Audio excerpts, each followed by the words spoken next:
हमारी सांसें अटक गई थी। रौनक और अनिरुद्ध गुलिया उम्मीद करते हैं आप भी कुछ वैसा ही काम करेंगे। लीड ले रखी है, उसे रोक ऊपर है प्रभु। अभी पिछले हारे थे, पर 18 साल की आयु में हमने एक नहीं पदक विजेता, लेकिन 2 साल चैंपियनशिप में गोल्ड मेडल मिला। कैटेगरी यहाँ किस तरह का एक्शन देखने की आप देखने को मिलेंगे, जिसमें आपको passivity, throws and snap down बहुत देखने को मिलेगा। इसी से उनको 4-0 की लीड दिलवाएंगे। 3-0 से हरियाणा आगे चल रहा है। और तीसरी बाउट जो हमने देखी, यूई सुसाकी को अपनी आंखों के सामने देखा। सारिका, मैं तो अभी भी विश्वास नहीं कर पा रहा हूं कि उन्होंने 57 सेकंड में बाउट खत्म कर दी थी। एक बहुत ही शानदार रेसलर है यूई सुसाकी, जिन्होंने वर्ल्ड लेवल पर भी रेसलर्स को इसी तरह टेक्निकल सुपियोरिटी से बाहर किया है, और वही नजारा हमने आज इंडियन रेसलिंग मैट पर भी देखा है उनका। 125 में, जैसा सारिका ने बताया और हमने पहले भी कई बाउट्स में देखा है, उतना स्विफ्ट एक्शन नहीं होता। अब पिछला वाला 53 था, उससे पहले बॉयज का काफी एक्शन पैक्ड वाला मामला था, पर यहां पे आप उम्मीद कर सकते हैं कि थोड़ा आराम से, इत्मीनान से आउट होगा।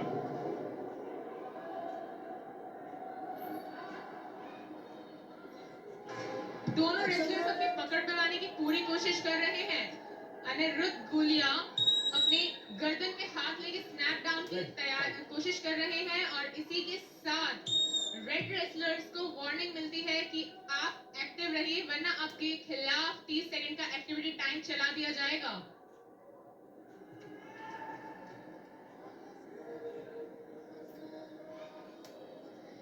और आप देख रहे हैं रौनक वर्सेस अनिरुद्ध, दो युवा रेसलर्स की एक जबरदस्त जंग की उम्मीद की जा सकती है।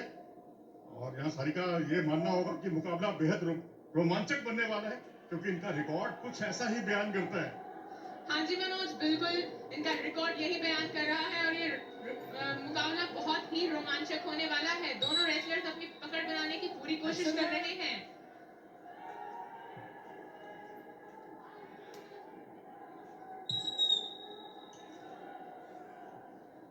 रौनक को वार्निंग दी जाती है, और रौनक के खिलाफ 30 सेकंड पैसिविटी टाइम भी चल सकता है।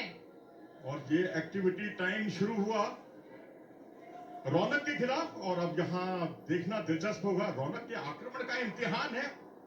और यहाँ पर यदि 30 सेकंड में वो अंक नहीं बटोर पाए तो उनको पहला अंक दबाना होगा। और केवल 8 सेकंड बाकी है। 10, no finger.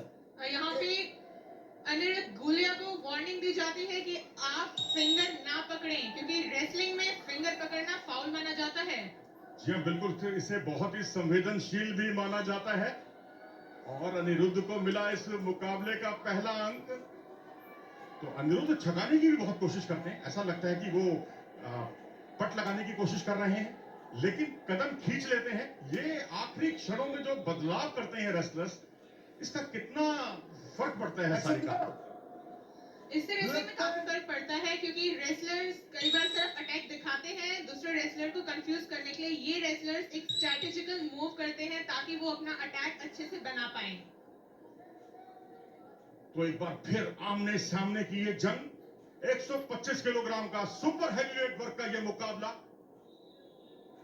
यहां आपने अभी प्रसाद जी को देखा, जो कि कोच हैं हरियाणा के, और बेहद खुश हैं क्योंकि वन वे ट्रैफिक जो चल रहा है। बिल्कुल, हरियाणा ने बहुत अच्छी बढ़त बनाई हुई है 3-0 से, और अगर ये मुकाबला अनिरुद्ध गुलिया, तो इस तरह से रौनक वर्सेस अनिरुद्ध के मुकाबले में आपने देखा अनिरुद्ध 1-0 की बढ़त बनाए हुए, और यहाँ जगविंदर को आप देख सकते हैं, जो कि 1980 और 1984 के ओलंपिक में भारतीय टीम के सदस्य थे और मेडल बहुत करीब से चूक गए थे। वो जो है कोच की भूमिका में है, और बड़ा फर्क पड़ता है जब कोच नामी पहलवान हो, ओलंपियन हो। अपने पहलवानों के लिए निश्चित तौर पर वो एक मसीहा साबित होता है, ये मानना होगा सारिका। बिल्कुल, कोच की गाइडेंस में चलना एक रेसलर के लिए या किसी भी स्पोर्ट्स पर्सन के लिए बहुत जरूरी है, और ऐसा ही हमें अभी देखने को मिल रहा है। देखते हैं क्या रौनक और अनिरुद्ध अपने कोच की स्ट्रेटेजी पे चल पाते हैं। अनिरुद्ध की तरफ से बहुत शानदार मूव, और ये 1 पॉइंट लेने में कामयाब। तो इस तरह से जोन से बाहर धकेलने के फलस्वरूप जो कि लक्ष्मण रेखा होती है कुश्ती की, और उस पर उन्होंने अंक बटोरा और 2-0 की बढ़त कर ली है अनिरुद्ध ने अपने पक्ष में। अनिरुद्ध ने अपनी पावर का और स्पीड का बहुत अच्छा उदाहरण यहाँ पे दिया है। अभी कुछ मुकाबला और हमारे बीच चल रहा है मनोज, जरा देखिए इस मुकाबले की भी तीव्रता बढ़ती हुई नजर आ रही है, जहाँ पे रौनक बार बार अटैकिंग मोड में अटैक करने की कोशिश कर रहे हैं। दूसरा राउंड चल रहा है इस मुकाबले का, और साइड से Contact. पट लगाने की कोशिश की थी, उत्साह में ज्यादा विश्वास में कम, क्योंकि पट लगाने के लिए जो आपको झुकना चाहिए उतना वो झुक नहीं पा रहे थे। शायद वो दिखाने के लिए था ये सब कुछ, हाथी के दांत खाने के और दिखाने के और। लेकिन अभी रौनक को कोई अटैक करना होगा। यहाँ पर अनिरुद्ध गुलिया ने बहुत अच्छा सिंगल लेग अटैक किया है, क्या कंप्लीट कर पाएंगे? और एक 4 पॉइंटर मूव अनिरुद्ध गुलिया की तरफ से। बड़ी बात, दिल जीत लिया इस जवान ने। जी हाँ, 4 अंक की तकनीक लगाई। और नियमानुसार यदि आप डेंजर की पोजीशन पर सीधा गिराते हैं तो वहां मिलते हैं आपको 4 अंक। और इस तरह ये देखिए, डेंजर की पोजीशन पर गिराया था उन्होंने रौनक को, और कुश्ती के स्कोर को उन्होंने 6-0 में तब्दील कर दिया और चैलेंज किया गया इसके खिलाफ।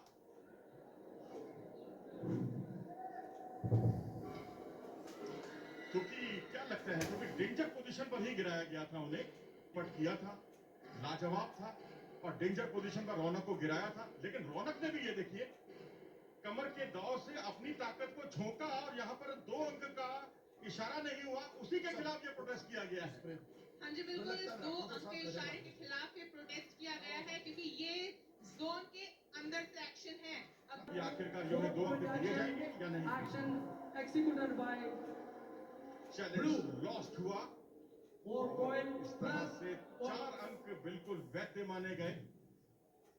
चैलेंज करते हैं और चैलेंज लॉस हो जाता है तो आपके अगेंस्ट 1 पॉइंट और अपोजिट रेसलर को मिलता है। और एक बार फिर से पट लगाने की कोशिश की, काउंटर अटैक खूबसूरती के साथ अनिरुद्ध ने किया, जोन से बाहर धकेला। क्या टेक डाउन हुआ है या जोन से बाहर निकले हैं? जी हाँ, टेक डाउन हुआ है, और 2 अंक और इजाफा करने में कामयाब रहे। और इस तरह से पहले 6-0, फिर 1 अंक, और फिर 2 अंक और। पहले टेनिस स्कोर, फिर स्क्वाश स्कोर। अब कौन सा स्कोर बनेगा भाई? यहाँ तो रनों की ऐसा लग रहा है बारिश हो रही है। अनिरुद्ध गुलिया रुकने का नाम नहीं ले रहे हैं, कंटिन्यू अटैकिंग मोड पर चल रहे हैं और अपनी पूरी पकड़ रौनक पर बनाए हुए हैं। इस मुकाबले को देखकर लगता है कि हरियाणा की ओर ही जा रहा है ये मुकाबला भी। दूसरा राउंड चल रहा है, 9-0 की बढ़त है, 20 सेकंड बाकी है एक के साथ एक फ्री ऑफर पाने में। और अभी आप देख सकते हैं रौनक जो उत्साह काफी दिखा रहे हैं। हमने इनको भरतपुर में देखा खेलते हुए, और वहां पर वर्ल्ड यूनिवर्सिटी गेम्स में भी इन्होंने बहुत ही उम्दा प्रदर्शन किया था। और इसी के साथ ही ये शुरू हो गया है पावर प्ले, पावर मिनट, जहां जितने अंक आप बटोरेंगे उसके दुगने अंक आपको दिए जाएंगे। अनिरुद्ध गुलिया बहुत शानदार प्रदर्शन कर रहे हैं, वहीं रौनक को कोई ना कोई अटैक करना होगा अगर उन्हें जीतना है तो, और पावर मिनट का वो यहाँ पे बखूबी फायदा उठा सकते हैं। और उन्होंने शिकायत की है कि उनके जो चेहरे पर जिस तरह से वो खतरनाक तरीके से अपनी उंगलियां फेरते हैं, उससे उन्हें परेशानी हो रही है। लेकिन चलिए, मामला सुलझ गया, और यहाँ 36 सेकंड बाकी हैं। और यहाँ से मैं समझता हूँ रौनक के लिए डू और डाई है, बिगड़ा कुछ नहीं है, लेकिन अटैक करने होंगे। अटैक उनकी तरफ से देखने को मिल नहीं रहे।